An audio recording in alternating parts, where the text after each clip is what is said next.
Welcome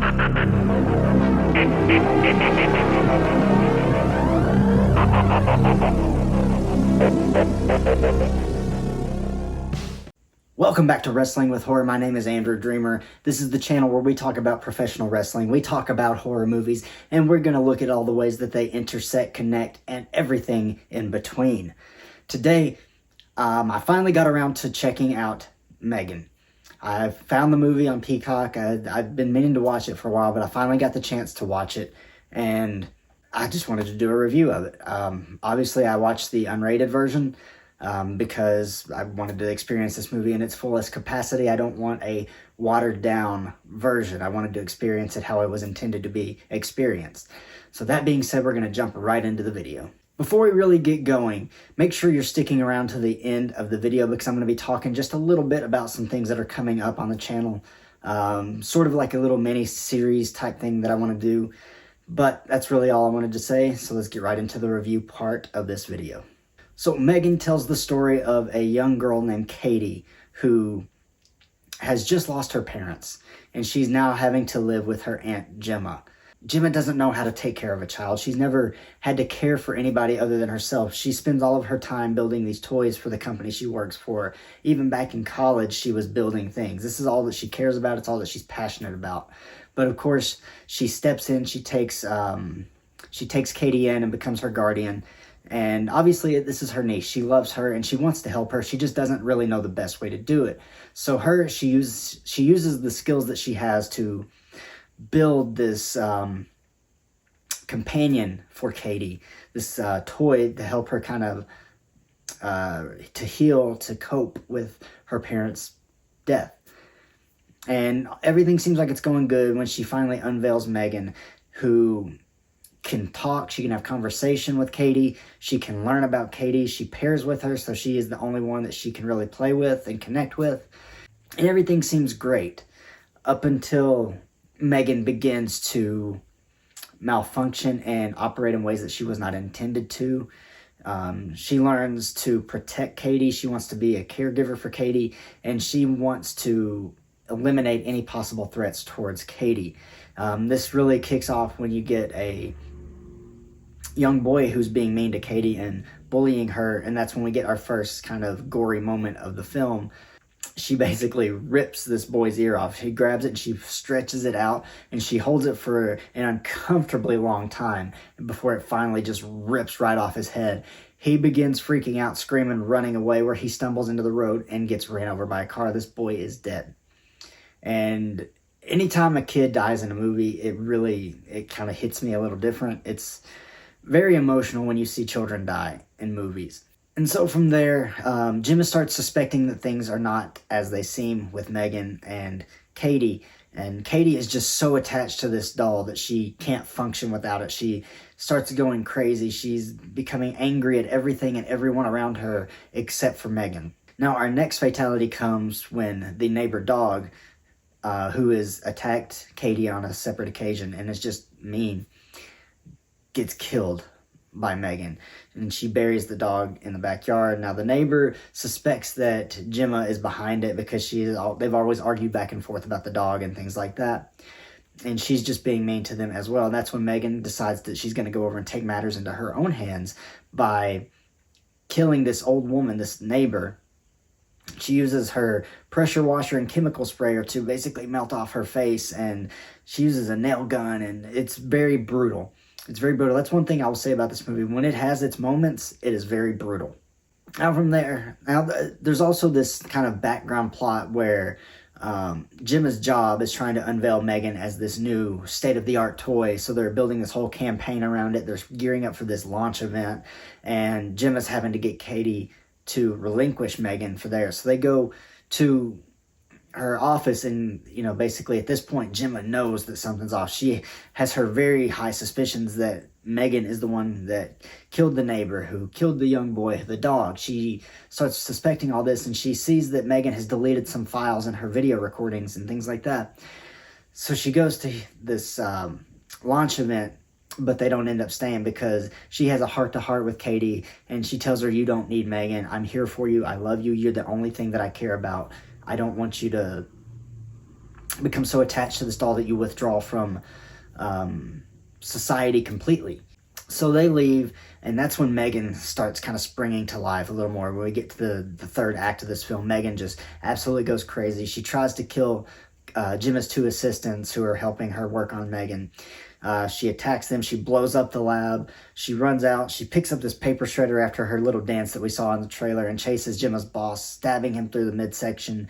And then the man in the elevator, who is the boss's assistant, gets his throat cut in a very, very bloody way.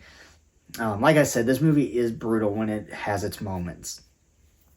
And of course, we get from there to Gemma and Cady at home. M3GAN shows up in a very creepy moment where M3GAN is just sitting there playing the piano in the dark, and you just kind of see her eyes illuminated just a little bit. Her face is in the shadows. And that moment was genuinely creepy to me. I thought that it was shot very well. The music in the background, the tension, it was very tension-filled.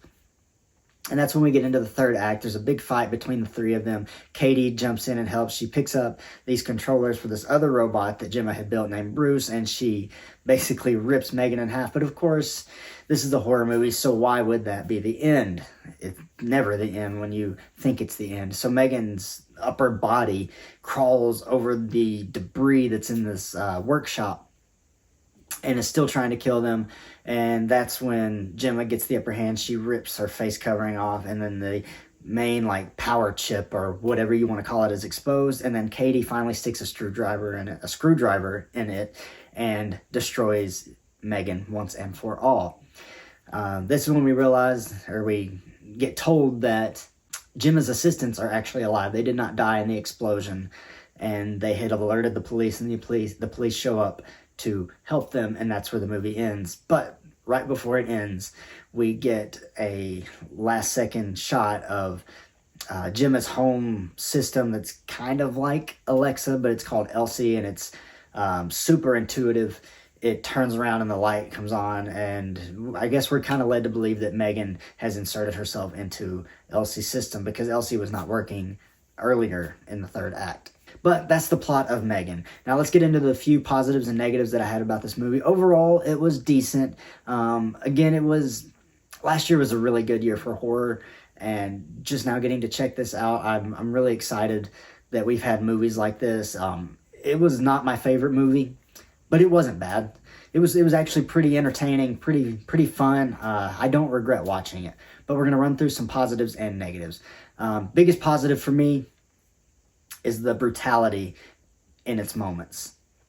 Like I said, there are moments of the brutality. It's not throughout the entire thing. This is very story-driven, and that's understandably so, and I actually think that that's another positive I have for the movie. I really like the story. I like the writing of this movie. The direction was done really well. The movie was shot beautifully. There's a lot of tension-filled moments. The score was great. Like I said, I really like the way that this movie was kind of created and crafted, but for me, I can't help but think of Chucky when I see movies like this. That's why I'm wearing this shirt. That's why I really wanted to do this review, because I wanted to talk about that. It is kind of a Chucky ripoff, but it's its own thing, and I'm okay with that. I liked the Chucky remake, the Child's Play remake. I thought it was done really well. I thought it was kind of its own separate thing. Not as good as the original, but that's another review for another day. But M3GAN, it reminded me a lot of Child's Play in that you have a killer doll. This one's not possessed. It's just animatronics and robotics and artificial intelligence, which is where our world's heading, so it makes complete sense to do that. That being said, I don't know. I wanted more.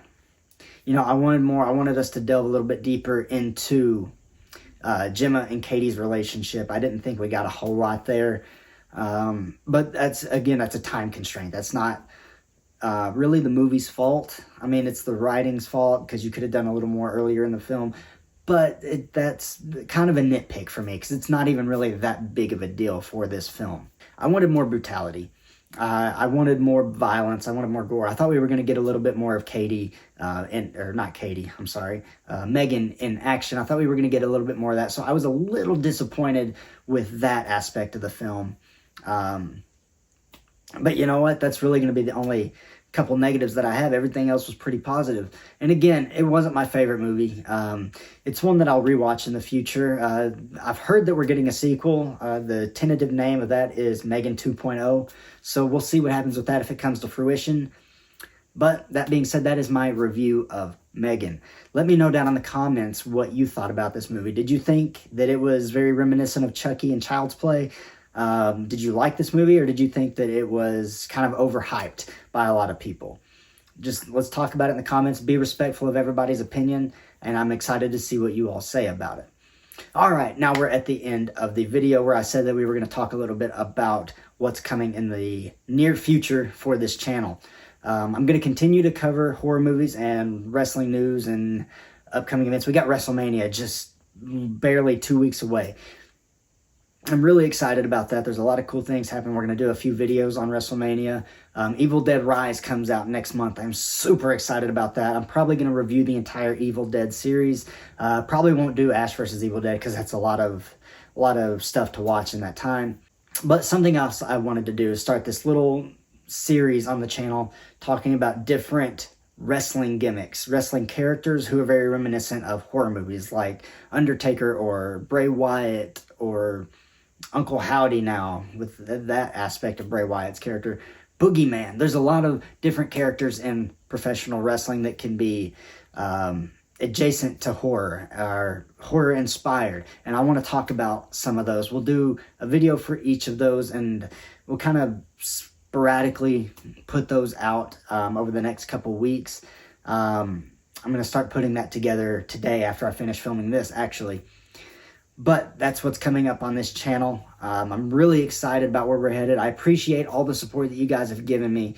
And if you haven't hit that subscribe button, make sure you hit it now. Turn your notification bell on so you never miss another video from Wrestling with Horror. But my name is Andrew Dreamer, and I will see you next time on Wrestling with Horror.